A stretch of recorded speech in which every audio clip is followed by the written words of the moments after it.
டேய், ஒரு பொண்ணு நம்மளை பாக்குறதுனாலயோ சிரிக்கிறதுனாலயோ 4 வார்த்தை பேசுறதுனாலயோ அது நம்ம காதல்னு தப்பா நினைச்சு கூடாது. அவன் மனசுல நம்ம இருக்குமா இல்லையான்னு தெரியற வரைக்கும் நம்ம பொறுமையா இருக்கணும். மண்ணை சேரும் முன்னே அடிமழைக்கு லட்சியம் இல்லை, மண்ணை சேர்ந்த பின்னே அதன் சேவை தொடங்கும் அடி. உன்னை காணும் முன்னே என் உலகம் தொடங்கவில்லை, உன்னை கண்ட பின்னே என் உலகம் இயங்குதடி.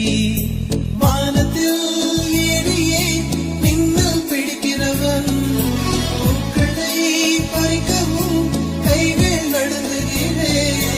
பகவான் பேசுவதில்லை, அடபக்தியும் குறைவதும் இல்லை, காதலி பேசவும் இல்லை, என் காதல் குறைவதும் இல்லை.